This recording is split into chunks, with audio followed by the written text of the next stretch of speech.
Olá, meus amores, eu estava aqui, né, mexendo na casa, e aí eu pensei, né, vou conversar um pouquinho com o pessoal, né. Quem tá chegando aí agora, seja muito bem-vindo, caiu aqui de paraquedas. Meu nome é Viviane, esse é o meu canal, e aqui eu mostro, né, vlogs, rotinas, né, com os meus 2 filhos. Eu sou casada e tenho um filho especial, e aí eu gravo um pouco aí da minha rotina pra vocês, tá? E fora outros conteúdos também, né? Como diquinhas, receitas, algumas coisas, né? Um pouquinho de cada coisa aqui no canal. Se você gosta desse tipo de vídeo, já deixa seu like, se inscreva no canal e ativa o sininho de notificações que fica logo aqui abaixo para ser sempre notificado e não perder nada do canal, tá bom? Obrigada, e vou falar sobre o assunto de agora, né? Eu acabei de ver um comentário, né?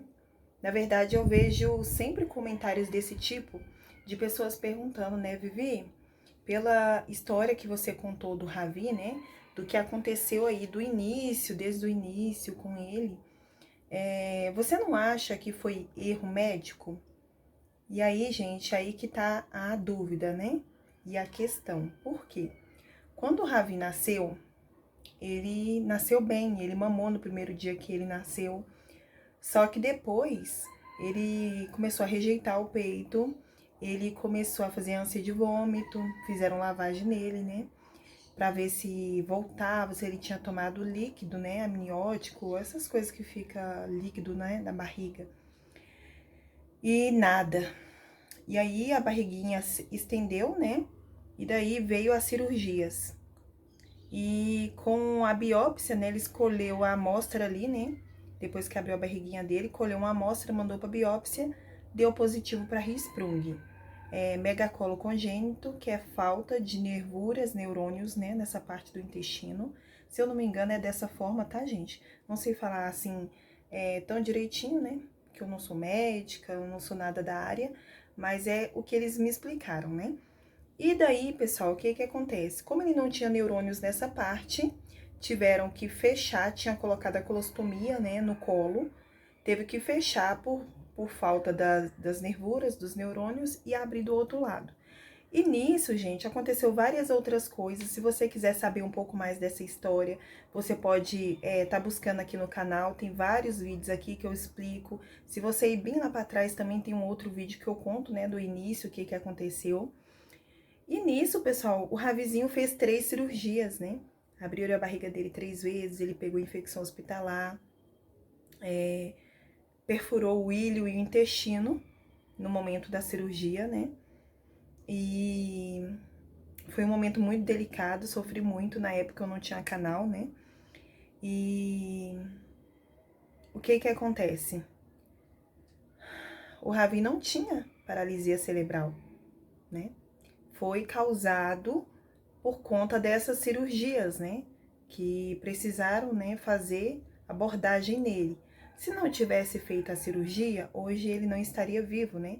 Porque criança nenhuma fica, né, sem fazer o cocôzinho, né? Tem que colocar a bolsinha, fazer a cirurgia, colocar a bolsinha, ou a colostomia ou a ileostomia, né? Pra sair o cocôzinho ali e sobreviver, né? Só que pro outro lado, né, a perfuração no intestino, né, que fez com que o cocô vazasse lá dentro. Aí levou para o bloco cirúrgico para poder costurar. Passou uma semana, as costuras soltaram. E eu lembro até hoje que eu chorava muito, muito, muito. E eu perguntava, né, as médicas, assim, as cirurgiãs, né, a pessoa que atendia a gente lá, que passava as notícias, né, como que vai ser? Costuraram, né? E se soltar de novo? Aí elas pediram para mim poder orar para Deus. Mãezinha, ora para Deus, pede a Deus para que não solte, porque se a costura abrir, a gente vai ter que abrir ele de novo. E por isso, pessoal, depois dessas 3 cirurgias, né, que o Ravi foi ficar em choque séptico. Ele era movimentado em bloco, tá? E ele ficou como se estivesse em coma, sabe? Alguns dias, eu não me recordo mais quantos dias foram. Tem que pegar o papel dele, né? O resultado, como é que fala, gente? De alta, né? Que tem toda a história, o que aconteceu. Ele entrou em choque séptico e aconteceu muitas coisas. Ele ficou ali, tipo, desacordado. As cirurgiãs falavam comigo que ele poderia entrar em óbito a qualquer momento, porque ele era o caso mais grave que tinha no hospital naquele momento. E a gente só orando, orando e chorando, não sabia nem se o Ravi ia sair daquele quadro, entendeu?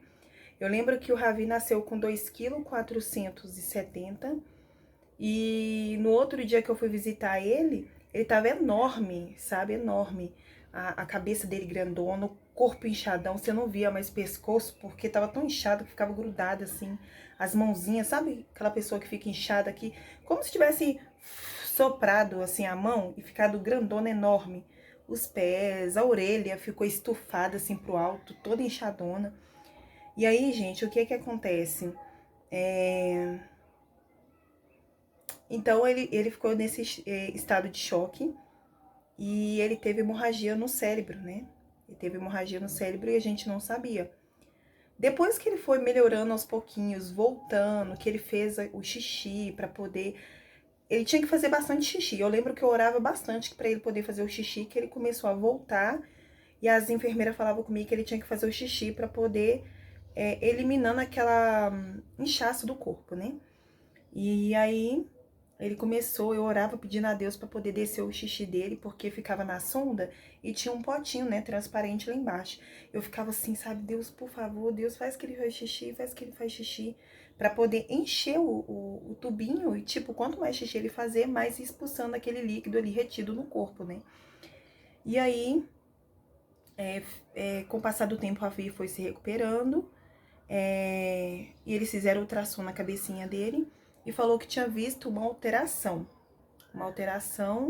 neurológica, não neurológica, tinha falado que tinha dado uma pequena alteração. Isso foi passado para mim, uma pequena alteração.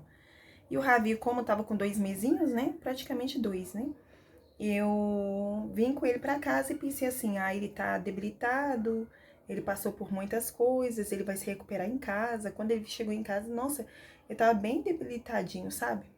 Ele ficou praticamente esses 2 meses sem mamar. Ele mamou só no primeiro dia que nasceu.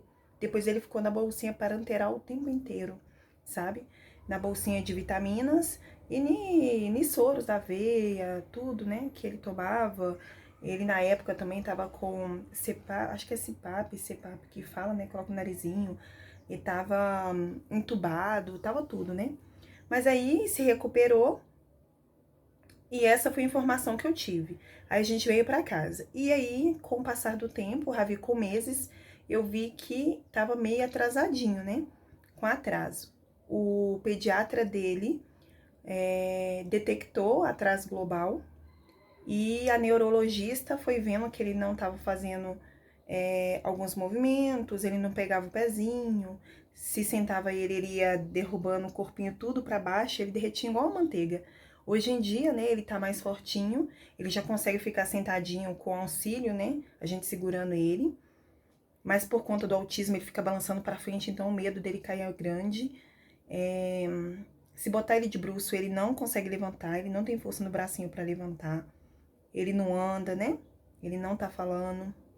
A única coisa que ele fala é pá, pá, pá, pá, pá, pá, pá. Papai, né, tipo papai chamando. E aí, gente, o que que acontece? A gente fez a ressonância do crânio e deu que teve paralisia cerebral, tá? Que ele teve hemorragia no cérebro. Recentemente eu fiquei sabendo que ele tá com um cisto, um pequeno cisto no lado esquerdo do cérebro, escassez de substância branca e autismo, né? Essas coisas que tá acontecendo. E aí, eis a pergunta lá do início, né? Foi erro médico ou não? O Ravi não nasceu com paralisia cerebral. Ele era uma criança normal. A única coisa que ele tinha era a Hirschsprung, que era para ele usar a bolsinha e andar para lá e para cá como uma criança normal, como qualquer outra. Eu conheço mamães que têm crianças que usam bolsinha, que a criança, ela corre, brinca, faz as coisas normal, só usa bolsinha. Só que isso foi uma consequência, né? Uma consequência pelo fato de ter tentado salvar a vida dele, para colocar a bolsinha para ele sobreviver, ou foi erro médico? Eis a questão. Na época que a gente estava lá, que tinha vazado cocôzinho na barriga do Ravi, eles levaram pro meu marido, eu não sabia, eu fui saber recentemente, um papel para ele assinar, como se os médicos estavam tentando salvar a vida do Ravi, né? E aí meu marido assinou, e aí ele foi me contar recente, que na hora que a gente tava lá numa situação assim vulnerável, que a gente tava preocupado, chorando e tinha que liberar o Ravi para fazer a lavagem e tudo mais, né, no intestino, para poder tirar o cocôzinho e costurar onde que tinha perfurado o intestino ilho, deram um papel para ele assinar. Tipo, que eles estavam tentando salvar a vida do Ravi, né? E daí a gente não tem essa resposta. Pensamento da gente, né? Ao que a gente pensa é uma coisa. Mas, como eles tentaram salvar a vida do Ravi, já é outra. Então, é bem complicado dizer se foi erro médico ou não, tá? Respondendo aí as seguidoras que sempre colocam aí pra gente, né? Então, se aconteceu isso, foi erro médico? Porque era pra ele estar bem, mas aí sofreu essas coisas, né? A gente não tem assim a resposta, a gente tem um pensamento do que aconteceu, porque eu lembro muito bem de tudo que aconteceu. Tenho o laudo médico falando toda a informação, o que aconteceu, né? Com o período de cada tempo lá que aconteceu. Mas é isso, né, gente? É isso. E aí, meus amores, depois de eu ter falado isso com vocês, me conte aí nos comentários o que vocês acham. Foi erro médico ou não?